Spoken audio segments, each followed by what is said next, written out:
Welcome to Real Estate Coaching Radio, starring award-winning real estate coaches and #1 international best-selling authors, Tim and Julie Harris.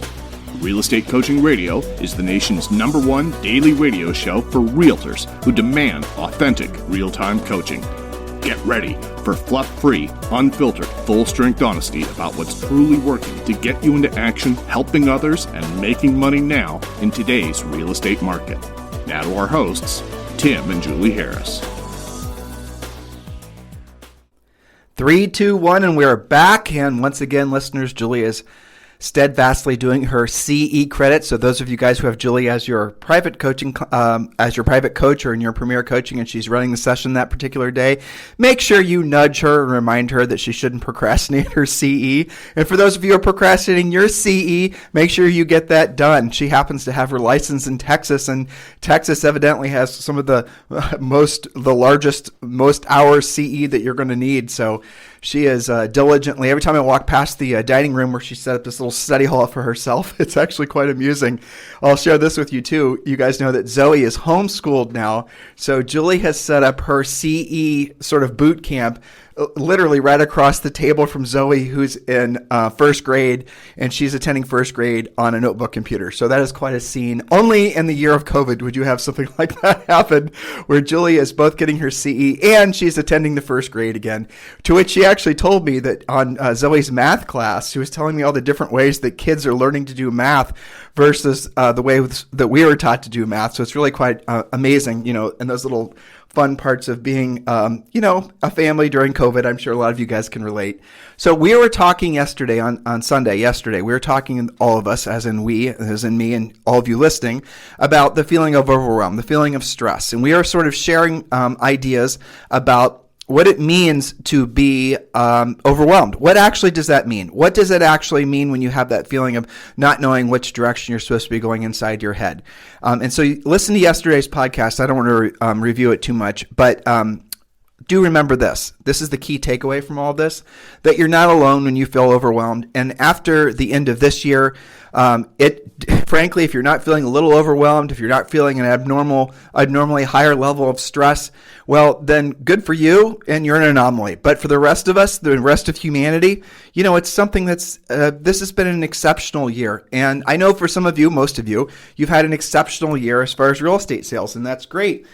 And maybe you're having an exceptional year in other ways too, and that's wonderful. But you've been surrounded by other people perhaps that have not been having such a good year, and maybe you've absorbed some of their stress, and maybe you're yourself not necessarily having the clarity of purpose that you otherwise would have had you not had the added stress. So one of the suggestions that I had from yesterday is to accept the fact that you might have a sense of stress or a higher level of stress, and you just haven't really acknowledged it, because of the fact you've sort of gotten used to it. And it would be a smart move for you to recognize it and to maybe deal with it prior to starting the new year. And that is what this podcast this week is all about, helping you root through all those deeply rooted or maybe not so deeply rooted emotions so that you can move past them, so you can start the year out having clarity of purpose, because that's really what you need. And now look, 2020 is going to go down in at least my history book thus far in my life as being the most wackadoodle year ever. Maybe for all of you it's the same. Maybe some of you have had more wackadoodle years. I don't know.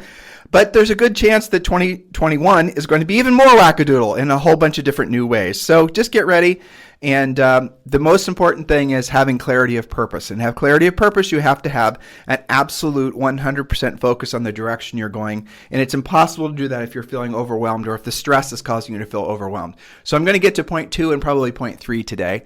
Before I do, I want to remind all of you that the free coaching program is we're shutting it off in essence on December 1st. So if you want to join the free coaching program, just text the word survival to 31996. Text the word survival to 31996. And when you join the free coaching program, and this, by the way, is part and parcel to the topic that we're focused on this week, you are going to be given a free copy of the Real Estate Treasure Map. The Real Estate Treasure Map is it's a mixture of art and science. It's something that Julie and I have updated many, many times throughout the years. It is in our opinion, the best fill-in-the-blank business and life plan you're going to find. There's not a lot of fluff in it, as none of you should be surprised, considering, that's kind of one of our, what people know us for. The cover of our book, after all, I'm looking at it right now, says The Real Estate Agent's Practical No BS Step-by-Step Guide to Becoming Rich and Free. Well, I think that pretty much summarizes the real estate treasure map as well. But the treasure map is designed for you to completely fill it out from, beginning to end. It is comprehensive. It will require a calculator. It will require some actual planning and plotting. It will require you to be introspective and know your numbers, those types of things. But once you've completed it, I promise you, you're going to feel a lot. You're going to feel that stress just melt away as you're doing it. Now, I know a lot of you are going to feel the stress when you get to the numbers part, because most people don't want to deal with their finances. But once you move past that, where we lead you to in the treasure map is called the real estate. Well, it's called your magic number. And I know these names all sound silly, right? But here's what the magic number is. And this is in essence the only thing, well, not only, but I'll say the most important thing in your real estate business is the magic number. And the magic number is simply the number of listings you need at all times to meet or exceed your financial goals. That's it. But you won't know what your magic number is until you go through the work of completing the rest of the real estate treasure map.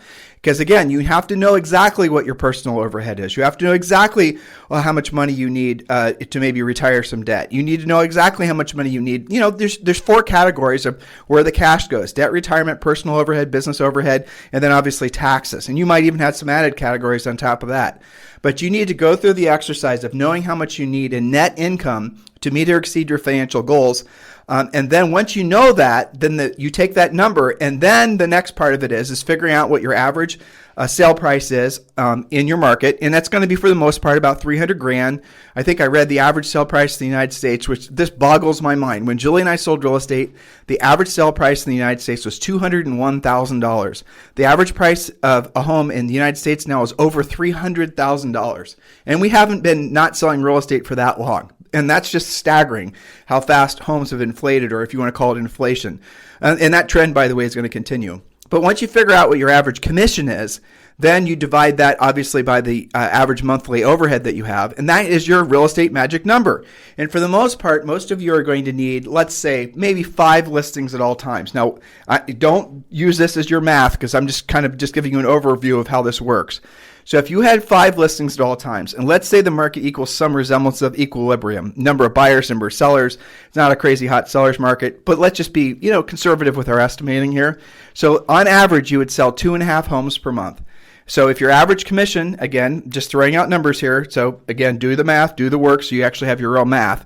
But if your average commission is $9,000 each, and let's say after expenses and whatnot, $7,500 each, then you're looking at by expenses, I mean broker and whatnot. So if you sold 2.5 houses per month, that's $15,000. That's what, about $18,250 somewhere in there per month. Now, most of you will discover that you need to earn less than $10,000 a month, including taxes, to meet or exceed your financial goals. Matter of fact, when I've done this with people, and for the most part, when we go through the numbers, it's usually around $7,500. And that's for like a family of 4. Now, if you live in one of the more expensive areas in the country, well, then obviously we have to adjust up considerably.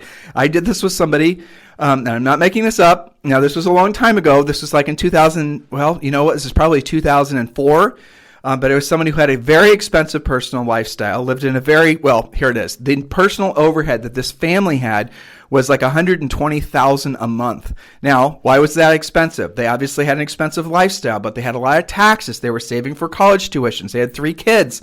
They were paying for kids' summer camps. You guys get the idea. So it's very easy when you live in one of the East Coast states, for example, for your overhead to be extraordinary. And that's what I think everyone will agree. That's a pretty extraordinary overhead. And it's, as I'll just finish the loop on that thought, is that I have talked with them recently, and all their kids have graduated from college, and it's fun talking to somebody as they've gone through that big cycle in life of raising their families and having their kids successfully graduate with, from nice colleges and all that, and seeing the fruits of their labor. Being on the other side of that bridge with them was very rewarding for me, and I think all of you guys can relate to that.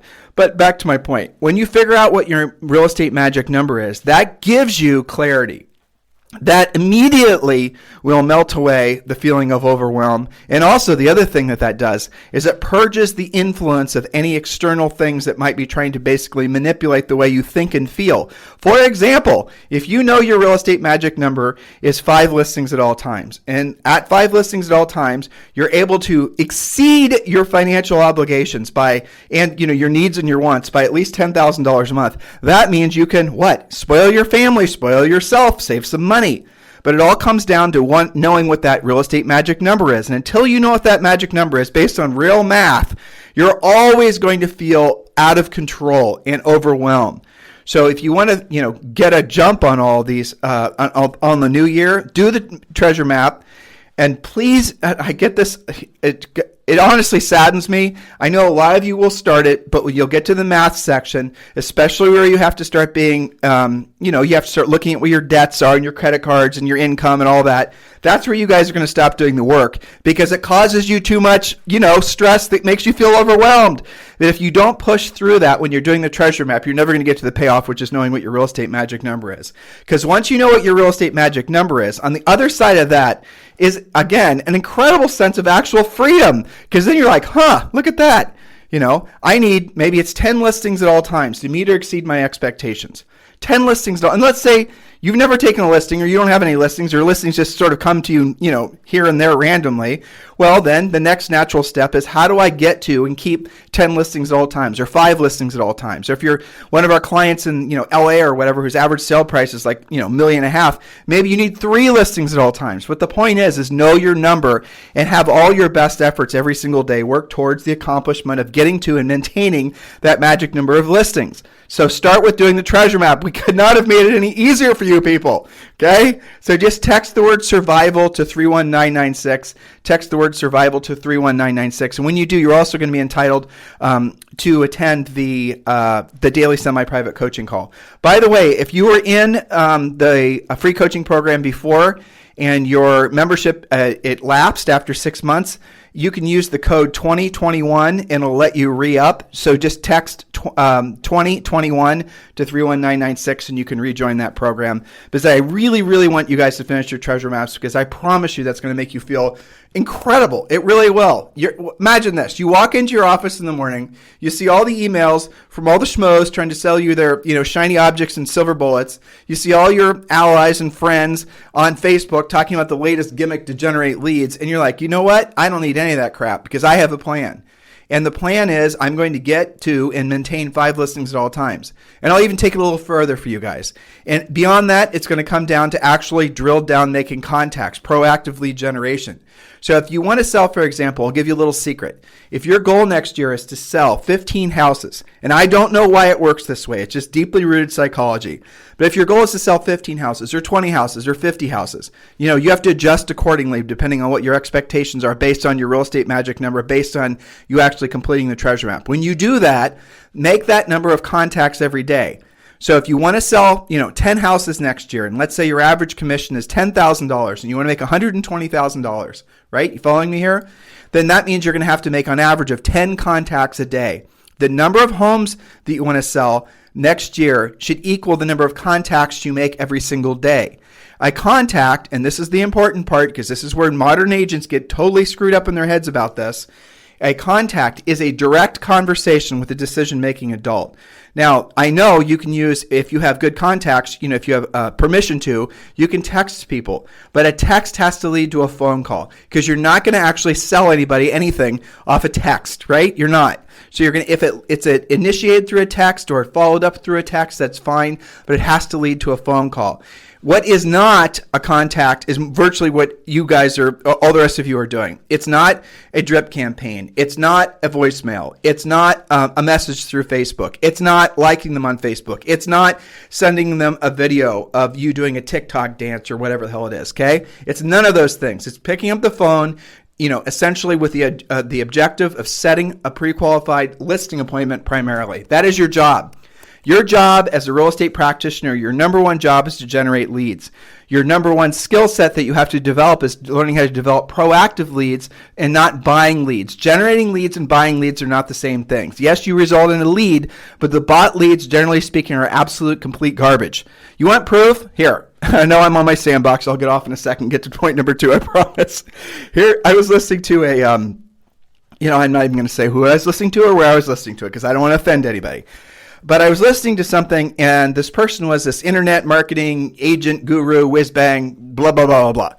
And so they were doing this live presentation, and somebody asked they're talking about, of course, buying leads from Facebook, how you tweak this, that, and tweak that, and build your funnels, and how, all this, absolute drilled down. It was interesting. It was, a thorough, it was fascinating. But then somebody asked the question that we always ask all of you guys to ask. So what's the output? What's the result? Why am I doing this? Which these presenters never talk about what the actual results are. They only want to impress you with how complicated, their systems are. That's what they like to talk about. That interests them. But okay, so what's the output? Well, here's the output. You generate leads from the internet. Generally speaking, the internet leads are the least qualified, least motivated leads you're ever going to generate, period. You might as well pick up an old school white pages and the lead quality is virtually the same.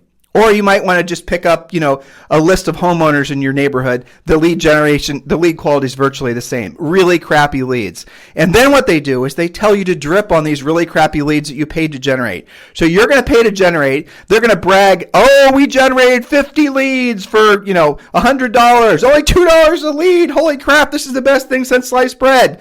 Don't be impressed with that. That's a big so. That's a big who cares. Leads have no value. They have no value. A pre-qualified, motivated lead has value. Duh, right? This should be common sense. And yet look what our industry celebrates. A lead. Oh, clouds part, right? A lead. Someone's generated a lead. Oh, look, this guy's generating a lead for $2. This one's generating a lead for $1. You guys get my point? It's goofy. It's silly. And then what do they tell you to do? Put the leads into a drip campaign. And within that drip campaign, you have to drip on them an average of, get this, they were arguing during this event. There was people in the audience arguing with the presenter. Do you need to drip on them on average of 20 times before they actually respond? And then they were bragging about how their technology allows them to go in there and monitor how many times they're reading the emails and looking at the Who cares? What difference does it make? Why are you impressed with that? So you know that they're basically looking at the crap you're sending them? How do you even know the data you're getting is actually real? How do you actually know that, by the way, are they just getting information from you or 10 other realtors? It doesn't make sense. Not if your objective is to get to your magic number of listings, because the only way you're going to do that is you pick up the phone, you follow a script, you ask questions, you determine their level of motivation, and if they're not going to transact with you, depending on what your own criteria is, Julie and I talk about this a lot in our book, Harris Rules. In my own opinion, if they're not going to list a house with you within less than 90 days, don't keep them. Don't drip on them. Don't put them in a lead follow-up campaign.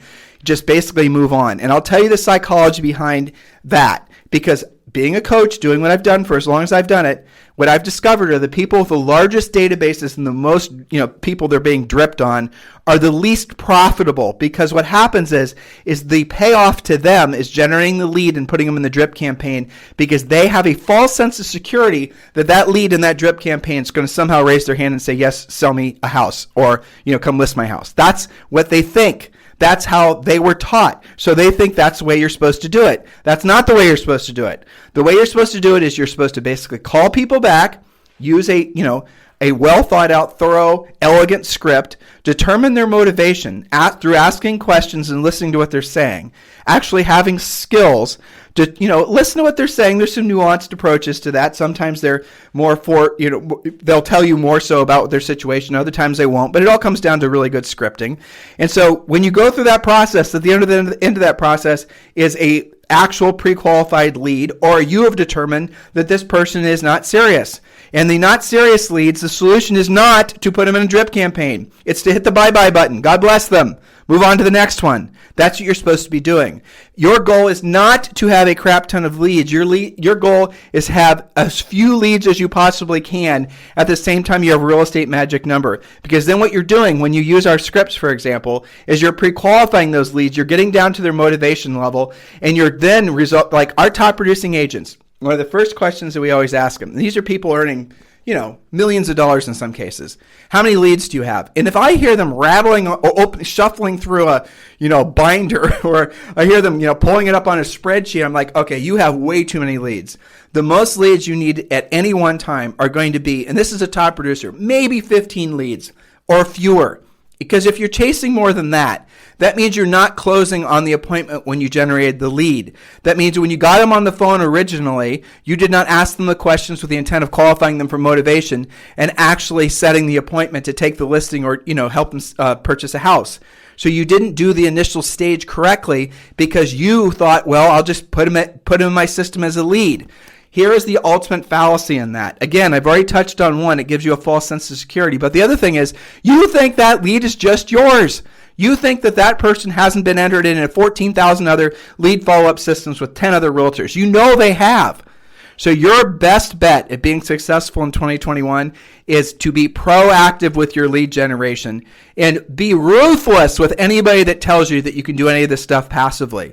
You might occasionally pick up a transaction from long-term lead follow-up, but at what cost? What did it cost for you to generate that lead? What did it cost for you to drip on that lead? Not much, I realize, but what was the psychological cost that you paid for losing the sense of urgency and accepting the false sense of security of having a big database of leads? Again, this is not a big database dripping business. This is a picking up the phone and solving other people's problems business. So hopefully that gives you guys a lot of clarity. And by the way, I'm pretty sure it does because our book remains a top seller on Amazon, Barnes & Noble. If you've not purchased the book yet, it's called Harris Rules. And of course, it is in festive green, a perfect stocking stuffer. There's gold, the fonts on the front are in gold color. So do purchase the book. It's called Harris Rules. And yes, it's available on Audible. And thank you to the over 400 of you that have given the book, Harris Rules, a 5-star review. I sincerely appreciate it. All right, so I'm going to go on to point number 2. I told you I would. Point number 2, recognize the stressful feelings that come from feeling overwhelmed. In other words, obviously you feel stressed from being overwhelmed. What comes first is probably the overwhelmed feeling comes in, and then the hopelessness feeling of stress then enters in. Here's the key. Don't give those feelings and thoughts any power. Don't let them grow and fester into bigger issues. Stop overthinking. And so I'll give you an example. If you are feeling bad right now or at any time and you're feeling like, oh my gosh, why is my mindset like this? Why am I thinking this way? Why am I feeling this way? Why blah, blah, blah, blah, blah. And there's so many books out there and gurus and whatever you want to call them that are all about your mindset. Okay, Bob, you have a bad feeling about whatever it is you have a bad feeling about. How long have you been feeling this way? What do you think caused you to start feeling this way? How long have you felt this way? You guys get the point? Okay, now Bob, who was willing to move forward and not feel this way anymore, is now deeply going down you guys get my point here, a dark hole of more reinforcing of the negative thought. So now Bob's opening up Pandora's box of other negative thoughts. Well, I think I thought that way because of this, but you're right, maybe it's because of this. How long have I thought this way? I've thought this way ever since I was a kid. You don't escape from it that way. You've empowered it, and then now your brain is bouncing around looking for more ways to reinforce that thought. That is crazy. Don't do it. When you have a negative thought, here's the thought for all of you. You can never control the first negative thought. You can't. I suppose if you're a Buddhist monk and you sort of checked out of the world and you're living in your, mountaintop with your organic garden wearing your red robe, and I suppose maybe there's not a lot of negative thoughts you're going to possibly have, right? But for the most part, you can't control whether you're going to have a negative thought. They bounce around in our brains constantly. But here's what you can control. So you can't control when you have a negative thought, but you can control the second one, or more specifically, you can control how you react to the negative thought. That is really the essence of it. So if you want to know how to control your mindset, that is the hack right there. Except don't feel bad, don't overanalyze, don't question, don't read about, don't study, don't do anything about why you had the negative thought. Who cares? It does not matter where it came from, how long it's been in your head. Don't give it any power. Once you have the negative thought, the key is to look at that negative thought and say, "Oh, I see you little bastard. You snuck into my head. Ha! Look at you, you cute little negative thought." I'm making fun, but that's how I sometimes talk to myself. because it is fun. And what happens then is that negative thought, you can literally feel that negative thought's power going away. I want you to try that. So you can't control when you have the initial negative thought, when it enters into your mind, but you can control how you react to it. Now, here's a little barometer. I use this, but I learned this. I didn't read this. I learned this from coaching agents. This is what a billion coaching calls will do for you.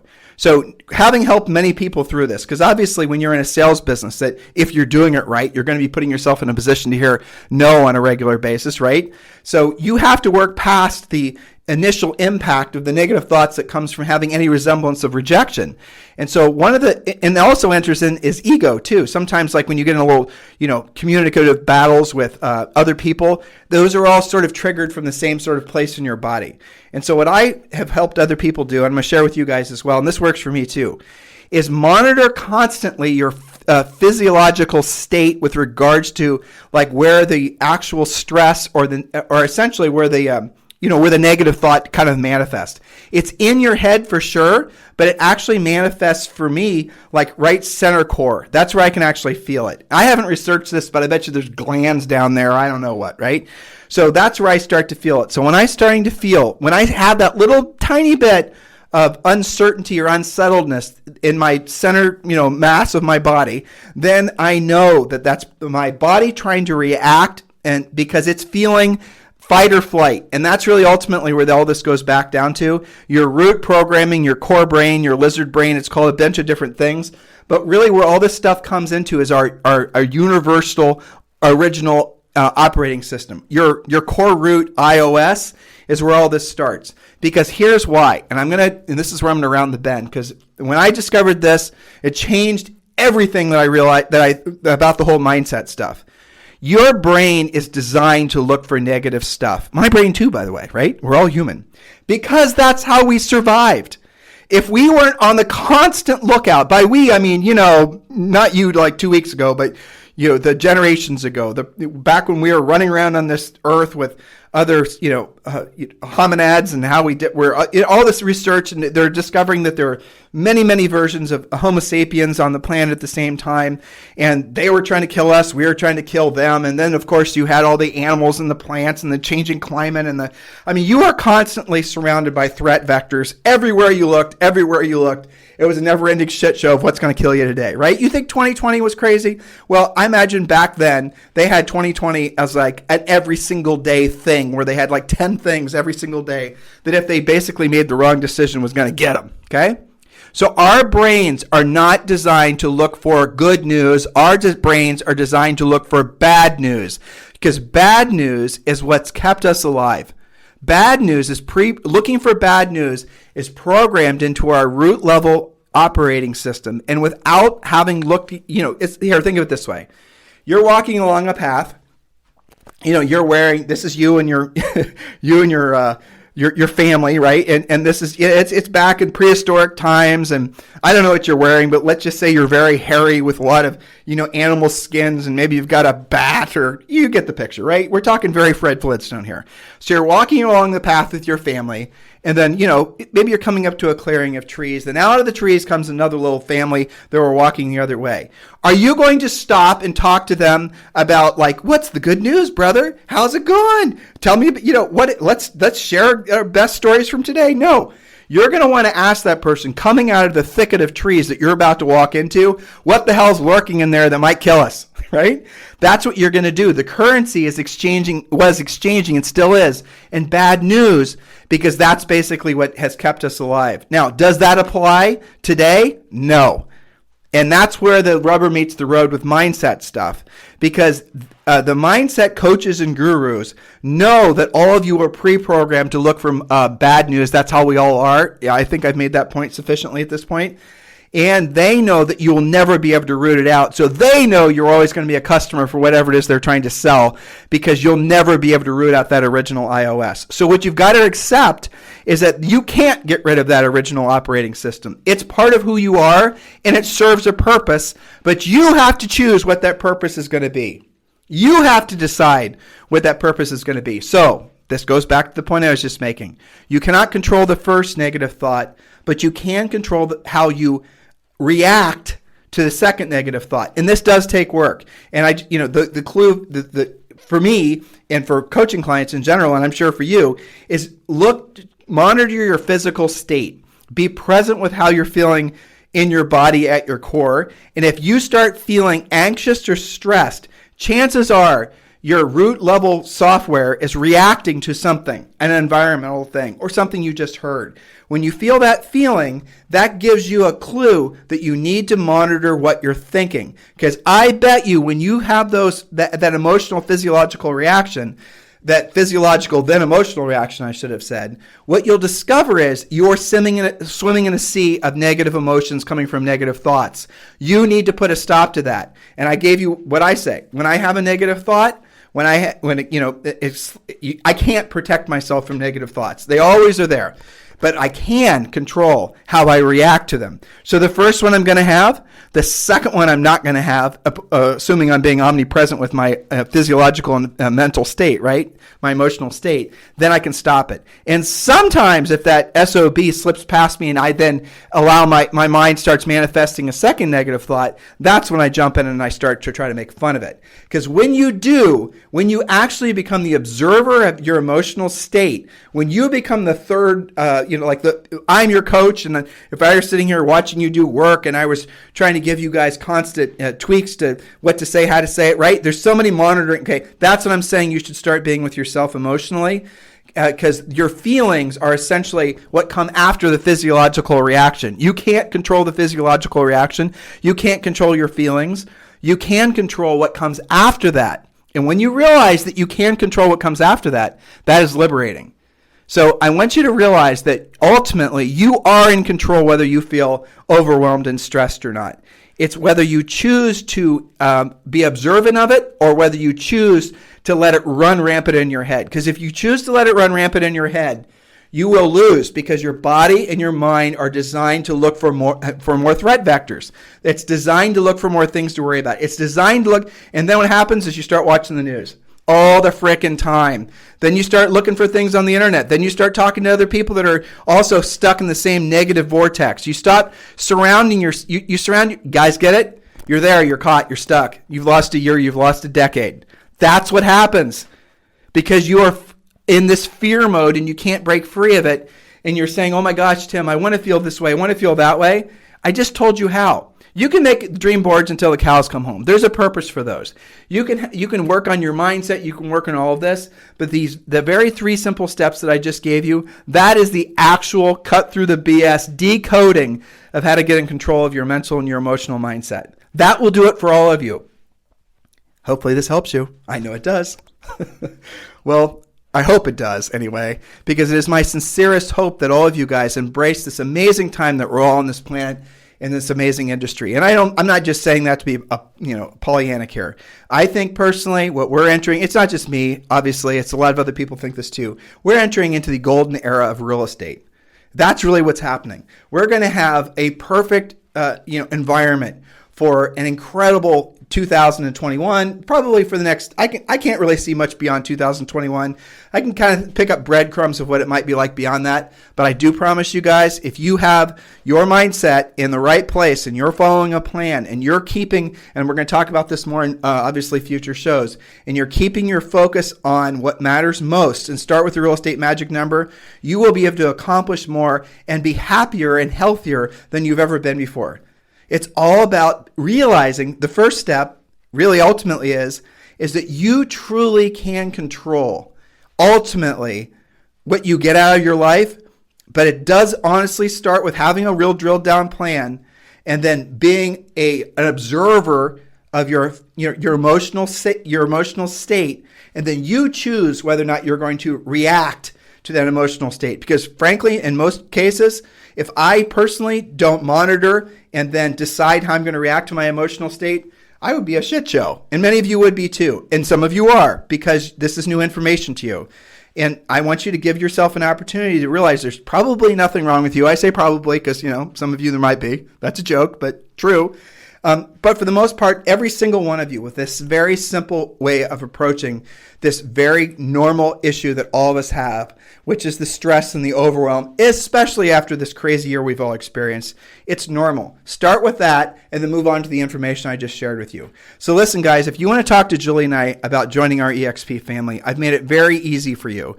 Just text the word EXP to 31996.